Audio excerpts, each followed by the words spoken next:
നമസ്കാരം. ക്ഷീരവികസന വകുപ്പിന്റെ വാഗ്ദാനം വിശ്വസിച്ച് ലക്ഷങ്ങൾ വായ്പയെടുത്ത് പശുഫാം തുടങ്ങിയ യുവതി കടം കയറി ആത്മഹത്യയുടെ വക്കിൽ. കടമ്പനാട് നെല്ലിമുകൾ അരുൺ നിവാസിൽ LG അശ്വതി എന്ന ക്ഷീരകർഷകയാണ് ലക്ഷങ്ങളുടെ ബാധ്യത തിരിച്ചടയ്ക്കാൻ കഴിയാതെ ബുദ്ധിമുട്ടുന്നത്. ക്ഷീരവികസന വകുപ്പിന്റെ 2024-25 വർഷത്തിലെ മിൽക്ക് ഷെഡ് ഡെവലപ്മെന്റ് പദ്ധതി, അതായത് MSDP പദ്ധതി പ്രകാരം സ്മാർട്ട് ഡയറി യൂണിറ്റ് തുടങ്ങുന്നതിന് അശ്വതി അപേക്ഷ നൽകിയിരുന്നു. 10 പശുക്കൾ അടങ്ങുന്ന ഒരു യൂണിറ്റും അനുബന്ധ സാമഗ്രികളുമാണ് പദ്ധതി പ്രകാരം സ്ഥാപിക്കേണ്ടത്. ഇതിനായി അശ്വതി ക്ഷീരശ്രീ പോർട്ടലിൽ രജിസ്റ്റർ ചെയ്തു. 11,60,000 രൂപ ചെലവ് വരുന്ന പദ്ധതിക്ക് 4,60,000 രൂപ സബ്സിഡിയായി നൽകുമെന്നും അറിയിച്ചിരുന്നു. വായ്പ നൽകുന്ന ബാങ്കിനാകും സബ്സിഡി തുക ക്ഷീരവികസന വകുപ്പ് കൈമാറുക. ജില്ലാ ക്ഷീരവികസന ഓഫീസറും പറക്കോട് ബ്ലോക്ക് ഓഫീസറും വീട്ടിലെത്തി പ്രൊജക്റ്റ് അനുവദിച്ചതായി അറിയിക്കുകയായിരുന്നു. അവരുടെ നിർദ്ദേശപ്രകാരം പദ്ധതിക്ക് ആവശ്യമായ 10 പശുക്കൾ, പുല്ലുവെട്ടുന്ന യന്ത്രം, കറവയന്ത്രം, റബ്ബർ മാറ്റ് എന്നിവ വാങ്ങുകയും ബയോഗ്യാസ് പ്ലാന്റ് സ്ഥാപിക്കുകയും ചെയ്തു. 2 മാസത്തിനുള്ളിൽ സബ്സിഡി തുക കിട്ടുമെന്ന ഉറപ്പും നൽകി. ബാങ്ക് വായ്പയ്ക്ക് അപേക്ഷിച്ചിരുന്നുവെങ്കിലും അത് ലഭിക്കുന്നതിന് മുൻപ് പലരിൽ നിന്ന് കടം വാങ്ങിയും മറ്റും പദ്ധതി പൂർത്തീകരിച്ചു. അപ്പോഴേക്കും ബാങ്ക് വായ്പയും ലഭ്യമായി. അശ്വതിക്ക് വായ്പ നൽകണമെന്നാവശ്യപ്പെട്ട ക്ഷീരവികസന വകുപ്പ് ബാങ്കിന് കത്ത് നൽകിയിരുന്നു. പദ്ധതിയിൽ പറഞ്ഞിരുന്ന കാര്യങ്ങൾ മുഴുവൻ പൂർത്തിയാക്കി ബാങ്ക് ലോൺ നൽകിയതിൻ്റെ കത്ത് ഡെപ്യൂട്ടി ഡയറക്ടർക്ക് കൈമാറിയതിന് പിന്നാലെ ക്ഷീരവികസന ഡയറക്ടറിൽ നിന്നും പദ്ധതി മാറ്റിവെച്ചതായി അറിയിപ്പ് കിട്ടുകയായിരുന്നു. 2025-26 സാമ്പത്തിക വർഷം ഈ പദ്ധതിയുടെ ആനുകൂല്യങ്ങൾ നിങ്ങൾക്ക് തന്നെ ലഭിക്കുമെന്ന് ഉറപ്പും ലഭിച്ചു. അശ്വതി ഈ വർഷവും ഇതേ സ്കീമിന് അപേക്ഷിച്ചു. എന്നാൽ കഴിഞ്ഞ തവണ അപേക്ഷിച്ചത് കാരണം നിങ്ങൾക്ക് ഈ വർഷം അപേക്ഷിക്കാൻ പറ്റില്ല എന്ന മറുപടിയാണ് ലഭിച്ചത്. സ്മാർട്ട് ഡയറി യൂണിറ്റ് തുടങ്ങുന്നതിന് സംസ്ഥാനത്താകെ 17 യുവ കർഷകരെയാണ് തിരഞ്ഞെടുത്തിരുന്നത്. ഇവരിൽ ചിലർക്ക് പദ്ധതിയുടെ പ്രയോജനം ലഭിച്ചിട്ടുമുണ്ട്.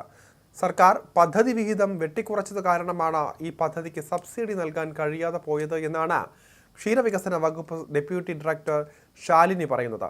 എന്തായാലും പ്രതിമാസം 25,000 രൂപയോളം തിരിച്ചടയ്ക്കേണ്ട ഗതികേടിലാണ് അശ്വതി ഇപ്പോൾ.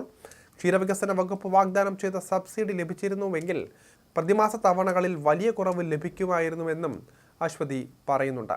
24-25 വർഷത്തെ വാർഷിക പദ്ധതിയുടെ ഭാഗമായിട്ട് സ്മാർട്ട് ഡയറി യൂണിറ്റ് എന്നൊരു സ്കീം ഇവിടെ എനിക്ക് കിട്ടുകയുണ്ടായി. അതിൻ്റെ പദ്ധതിയിൽ എന്നെ തിരഞ്ഞെടുത്തു. 10 പശുക്കളുള്ള ഒരു യൂണിറ്റിന് ആവശ്യമായിട്ടുള്ള എല്ലാ സജ്ജീകരണങ്ങളും ഒരുക്കാനായിരുന്നു, ബയോഗ്യാസ് ഉൾപ്പെടെ. അപ്പം അത് നമ്മൾ ബാങ്കിനെ സമീപിച്ച് ലോൺ കിട്ടി. അവർ ക്ഷീരവികസന വകുപ്പിൻ്റെ അറിയിപ്പ് മുഖാല എല്ലാ കാര്യങ്ങളും നമ്മൾ ചെയ്തു കഴിഞ്ഞു. എല്ലാം 30 ദിവസം എന്ന് അവർ പറഞ്ഞു. 30-35 ദിവസത്തിനുള്ളിൽ നമ്മളെല്ലാം ചെയ്തു വെച്ചു. പക്ഷേ എങ്കിൽ എല്ലാം ക്ലിയറായി ലോൺ അനുവദിച്ച് കിട്ടിക്കഴിഞ്ഞപ്പോഴാണ് അവർ പറയുന്നത് ഈ പദ്ധതി ഞാൻ മാറ്റിവെച്ചു, ഇനി അത് ഇപ്പോഴേ ഇല്ലെന്നുള്ള ആദ്യമേ അറിയിച്ചത്. മാറ്റി വെക്കുമ്പം പിന്നെ ഇത് കുറച്ച് കഴിയുമ്പം നമുക്ക് പുനരായിട്ട് കൊടുത്ത് തുടങ്ങുമ്പോൾ അത് നമുക്ക് തരുമെന്നായിരുന്നു അവരറിയിച്ചത്. അതും പ്രകാരം നമ്മൾ എന്നാൽ കിട്ടുമെന്നുള്ള പ്രതീക്ഷയിൽ അങ്ങനെ ഇരുന്നു. ലോണിന്റെ അടവുകളും അതാത് മാസം അടഞ്ഞു പോയിക്കൊണ്ടിരുന്നതാണ്. അങ്ങനെ ഇരുന്നപ്പോഴാണ് ഈ പദ്ധതിയെ അവർ നിർത്തലാക്കിയെന്ന് അറിഞ്ഞത്.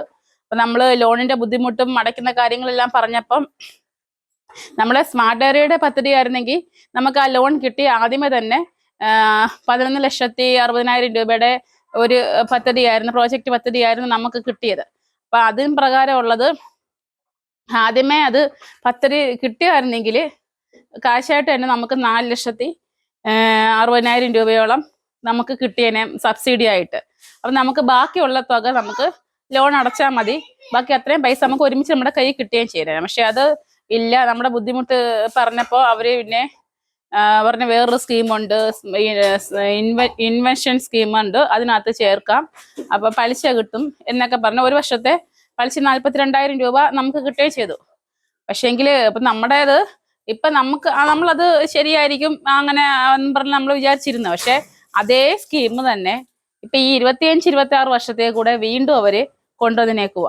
അപ്പം എൻ്റെ കണക്ക് വീണ്ടും ആളുകൾ പറ്റിക്കപ്പെട്ടതിൽ നിന്ന് എന്തോ ഉറപ്പ്? അല്ലെന്നുണ്ടെങ്കിൽ ഇവര് പലയിടത്തും സ്ത്രീകൾക്കായിട്ടുള്ള അനുവദിച്ചിട്ടുള്ള ഒരു പദ്ധതിയായിരുന്നു സ്മാർട്ട് ഡയറി യൂണിറ്റിന്റെ വനിതകളുടെ സംരംഭകരായിട്ടുള്ളവരെ പിന്നെ ഈ സ്മാർട്ട് ഡയറി യൂണിറ്റ് നടത്തി 10 പശുക്കളുടെ യൂണിറ്റ് നടത്തി കാണിച്ചു കഴിഞ്ഞാൽ അവർ ഇത്ര 4% സബ്സിഡി കിട്ടുമെന്നുള്ള ഒരു സോറി 4 അല്ല 40% സബ്സിഡി പിന്നെ വെച്ച് ആയിരുന്നു ഈ സ്മാർട്ട് ഡയറി യൂണിറ്റിന്റെ പദ്ധതിക്കുള്ള ആനുകൂല്യം വെച്ചിരുന്നത്. അപ്പം അതേപോലെ തന്നെ ഈ വർഷവും അവർ ഇതേ സ്കീം ഇറക്കിയിട്ടുണ്ട്. അത് ഇനിയിപ്പോ എന്റെ കൂട്ട് തന്നെ വേറെ കർഷകരെ ഇത് ബാധിക്കും. ഇത് പോണക്ക് തന്നെ ചെയ്തു കഴിഞ്ഞാൽ എന്ത് ചെയ്യുമ്പോൾ എല്ലാം ഓക്കെ ആയി കഴിയുമ്പം പിന്നെ പദ്ധതി മാറ്റി വെച്ചു എന്ന് പറഞ്ഞു കഴിഞ്ഞാൽ എന്ത് ചെയ്യാൻ പറ്റും? ആ കർഷകർ വലഞ്ഞില്ലയോ? ഈ സ്മാർട്ട് ഡയറി യൂണിറ്റിന്റെ പദ്ധതി മാറ്റിവെച്ചു, പിന്നെ അത് നിർത്തലാക്കിയെന്ന് പറഞ്ഞതുകൊണ്ട് നമ്മൾ വിചാരിച്ച് ശരിയായിരിക്കും, അങ്ങനെ മാറ്റി വെച്ചതായിരിക്കും, ഫണ്ടില്ലാത്തതുകൊണ്ട് മാറ്റി വെച്ചതായിരിക്കും എന്നുള്ള രീതിയിൽ നമ്മൾ ഇരുന്നു. നമുക്ക് ലോൺ എടുത്തതിന്റെ അവർ 1 വർഷത്തേക്കുള്ള പലിശ എന്നും പറഞ്ഞ് 42,000 രൂപ നമുക്ക് തരികയും ചെയ്തു ഒരു പ്രാവശ്യം. അങ്ങനെ നമ്മൾ ഇരുന്നപ്പോഴാണ് അതേ പദ്ധതി തന്നെ ഈ വർഷവും വന്നേക്കുന്നത്. അപ്പൊ നമുക്ക് ഒരു സർക്കാരിനോട് തന്നെ ഒരു ദേഷ്യം തോന്നുന്നൊരു ഇടപാടായിരുന്നു പറ്റിയത്. നമുക്ക് പിന്നെ നമ്മളെന്താ അത് വിവരാവകാശ നിയമം വെച്ചിട്ടുള്ള പിന്നെ തെളിവുകളെല്ലാം നോക്കി കഴിഞ്ഞ വർഷം കൊടുത്തേക്കുന്ന സ്കീമുകളും പദ്ധതികളും ഒക്കെ എങ്ങനെയൊക്കെയാണെന്നുള്ളത് അറിയാൻ വേണ്ടി നമ്മൾ അപേക്ഷ കൊടുത്തിട്ടുണ്ടായിരുന്നു. അതിന്റെ മറുപടി എല്ലാം വന്നു. ഇവർ പറഞ്ഞേക്കുന്നത് കേരളത്തിൽ ആർക്കും സ്മാർട്ട് ഡയറി യൂണിറ്റിന്റെ വനിതകൾക്ക് കൊടുത്തിട്ടില്ലെന്നാ പറഞ്ഞിരുന്നത് നമ്മളോട്. പക്ഷേ എങ്കിൽ ഇവര് പിന്നെ അവർക്ക് സ്വന്തം നിലനിൽപ്പിനും കൂടെ വേണ്ടിയിട്ടായിരിക്കും പല പല സ്കീമുകളുടെ പേരുകളൊക്കെ ചെറിയ ചേഞ്ച് വരുത്തിയിട്ട് 3,80,000 40,000 മുതൽ പിന്നെ 5 ലക്ഷം രൂപ വരെയുള്ള സ്ത്രീകൾക്ക് തന്നെ പല ജില്ലകളിൽ കൊടുത്തിട്ടുണ്ട്. അതിന്റെ ഫുൾ ഡീറ്റെയിൽസ് നമ്മൾ എടുത്തിട്ടുണ്ട്. അപ്പം അതിപ്പോ സ്മാർട്ട് ഡയറി എന്നുള്ള പേര് മാറ്റി അവർക്ക് താല്പര്യമുള്ള ആളുകളുടെ ഡയറി വരുമ്പം നമുക്ക് അങ്ങനെ കൊടുത്താൽ മതിയല്ലോ. അങ്ങനെ ആക്കിയതാണ്. അങ്ങനെ അതിന്റെ പൈസയും ഫണ്ടും പോയത്. അല്ലെന്നുണ്ടെങ്കിൽ ഒരു പ്രോജക്റ്റ് വെച്ച് കഴിഞ്ഞാൽ അത് നടപ്പാക്കുക എന്നുള്ളതില്ലേ. അല്ലെന്നുണ്ടെങ്കിൽ അതേ പ്രോജക്റ്റ് തന്നെ പിന്നെയും വെച്ചേക്കുക. അല്ലെന്നുണ്ടെങ്കിൽ അത് വെക്കാൻ പോകരുതായിരുന്നു. അപ്പൊ ഇനി ഒന്നുകിൽ ആൾക്കാർ ഇനിയും പറ്റിക്കപ്പെടും. പിന്നെ ഇതേ കണക്ക് താല്പര്യമില്ലാത്ത ആളുകൾ വരുന്നതെന്നുണ്ടെങ്കിൽ അത് കണ്ടറിഞ്ഞിട്ട് അവർ ലാസ്റ്റ് നിമിഷം ഇല്ല എന്നൊക്കെ പറഞ്ഞിട്ട് പിന്നെ കൈയൊഴിയാനും ചാൻസ് ഉണ്ട്. അത്